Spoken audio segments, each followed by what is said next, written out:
Assalamualaikum semuanya. Anime Re:Zero adalah anime yang selain mengutamakan thrill dan suspense dalam ceritanya, juga mengutamakan mengenai karakter development, dan unsur anime inilah yang membuat anime ini sebagai anime psychological thriller dengan sentuhan karakterisasi yang sempurna. Dan ini adalah hasil dari eksekusi yang luar biasa dari studio White Fox, yang sayangnya terlepas dari eksekusi yang luar biasa tersebut, terdapat scene atau adegan mengenai perkembangan karakter Subaru yang sayang sekali tidak dimasukkan di animenya. Pada season 1, kita mengetahui kalau ada dua peristiwa berturut-turut yang membuat Subaru mengalami trauma parah yang mengganggu kewarasannya. Pertama, peristiwa di mana dia mempermalukan dirinya di depan aula istana kerajaan Lugunica yang membuatnya mengalami pertengkaran hebat dengan Emilia. Dan yang kedua adalah peristiwa penyerangan sekte penyihir dan paus putih atas daerah kekuasaan Mothers yang membuatnya harus melihat kematian semua orang dari mulai Rem, para penduduk desa Arlam, hingga Emilia. Melihat setiap kematian setiap orang yang peduli padanya selama 3 kali berturut-turut, Subaru meluapkan rasa putus asa dan rasa frustasi yang luar biasa. Setiap apa yang dia lakukan berakhir dengan kekacauan. Ketidakmampuannya mengatasi masalah membuatnya gila, hingga pada akhirnya Rem menyadarkan Subaru di episode 18 yang ikonik itu. Setelah Subaru disadarkan oleh Rem, Subaru kemudian menyusun rencana untuk melakukan negosiasi dengan kelas Karsten. Sayangnya, persiapan Subaru untuk bernegosiasi dengan kelas di episode 19 season 1 justru tidak pernah diperlihatkan di animenya. Padahal, justru persiapan Subaru untuk mengatasi berbagai macam argumen kelas Karsten inilah yang justru adalah cara paling tepat untuk melihat perkembangan karakter Subaru yang paling signifikan. Penaklukan sekte penyihir dan paus putih justru merupakan hasil dari apa yang dia persiapkan saat itu.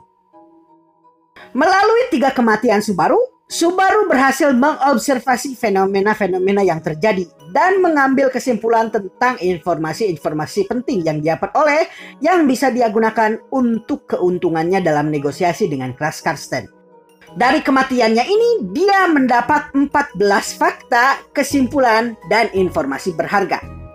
Informasi tersebut adalah: pertama, setelah pengumuman Emilia yang seorang half-elf untuk menjadi maharani kerajaan Lugunica, sekte penyihir 100% akan menyerang Emilia.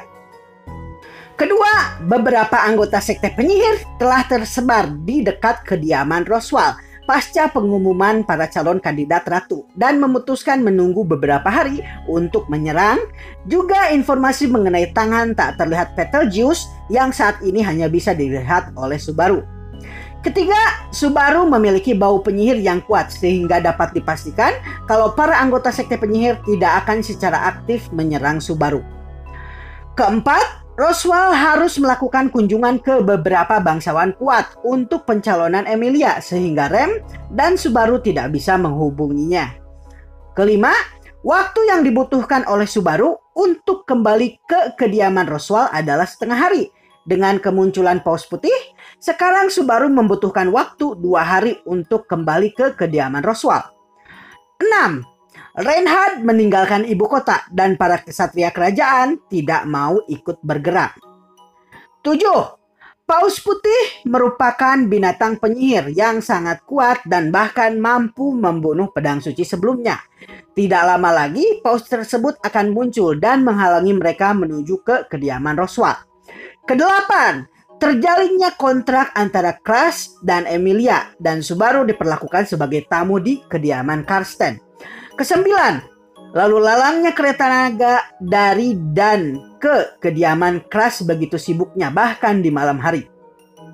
Kesepuluh, Crash memperoleh perkakas besi secara besar-besaran dari Anastasia dan ini membuat harga besi di ibu kota melonjak.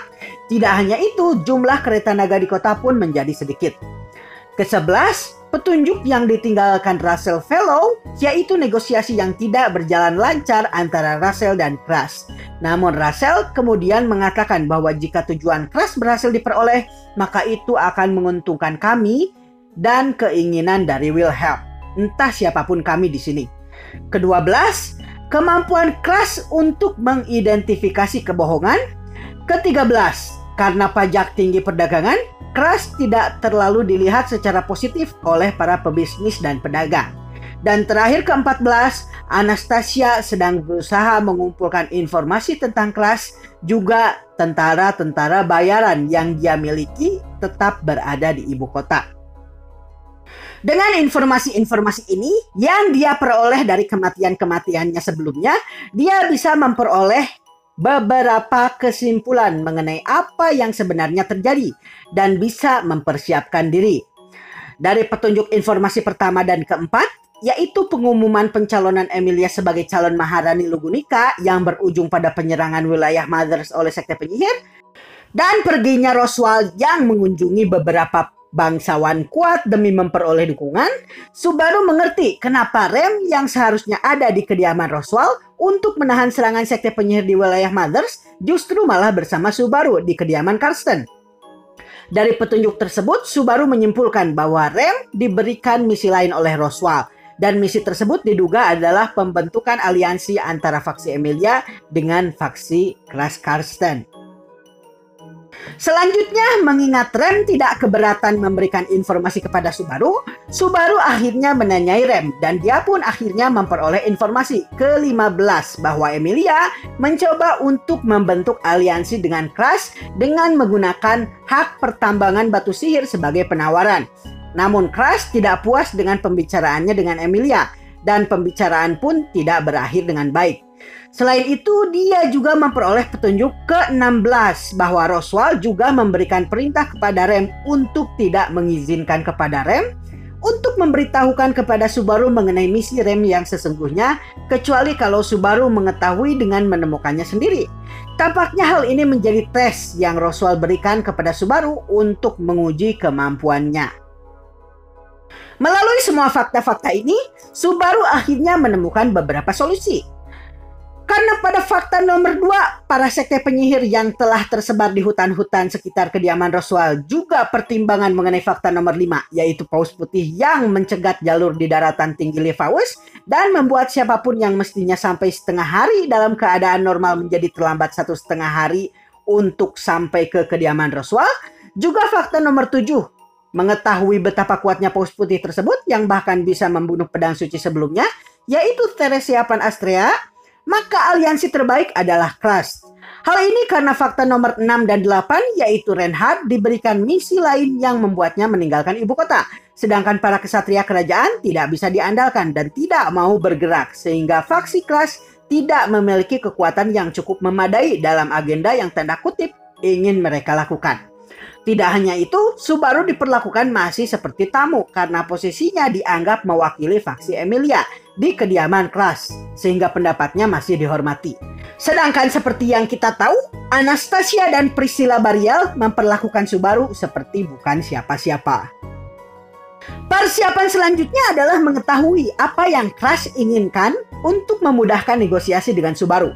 Dari fakta nomor 9, yaitu lalu lalangnya kereta naga dari dan ke kediaman Kras, begitu sibuknya bahkan di malam hari. Dan fakta nomor 10, yaitu aktivitas pembelian peralatan besi oleh faksi Kras seperti senjata dan baju zirah secara besar-besaran dari Anastasia, dan ini membuat harga besi di ibu kota menjadi mahal. Tidak hanya itu, jumlah kereta naga di kota pun menjadi sedikit. Maka Subaru menyimpulkan kalau Kras ingin mengadakan sebuah perang besar. Dari fakta nomor 11 dan 13, kita mengetahui Kras membutuhkan bantuan dari para pebisnis untuk memenangkan pencalonan Maharani Kerajaan Lugunica. Namun seperti yang kita tahu, pembicaraan dengan Russell Fellow tidak berjalan lancar.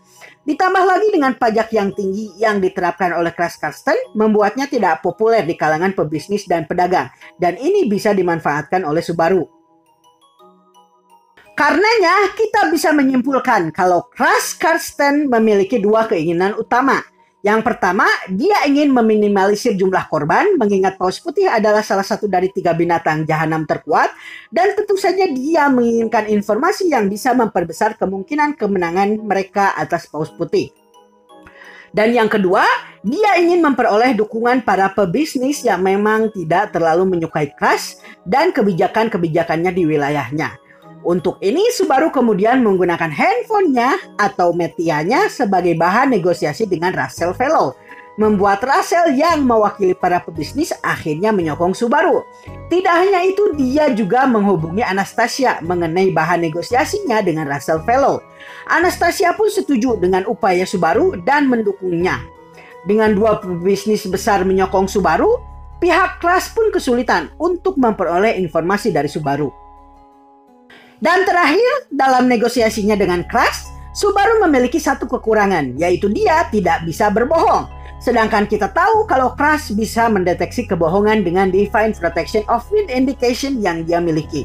Jadi Subaru memanfaatkan ketidaktahuan Rem, mengingat di Act 2, Rem tidak tahu bagaimana cara Subaru mengetahui serangan binatang jahanam Wolgam, yaitu kutukan anjing kecil yang menggigit tangannya.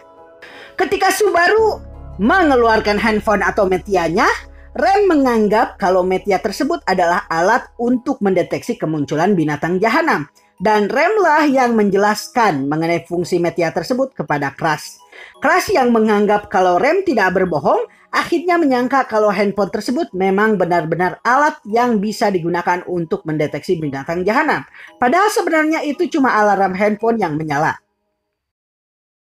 Baik semuanya, itulah persiapan Subaru sebelum menghadapi Crush Carsten dalam negosiasi persekutuan aliansi Crush Emilia yang berhasil dengan diusirnya sekte penyihir dari wilayah Mothers dan juga terbunuhnya binatang jahanam Paus Putih. Wow Anime akan terus mengupdate video-videonya. Jadi bagi yang belum subscribe, silahkan untuk subscribe dan jangan lupa untuk menekan bel notifikasi supaya tidak ketinggalan video-video terbaru Wong Anime lainnya.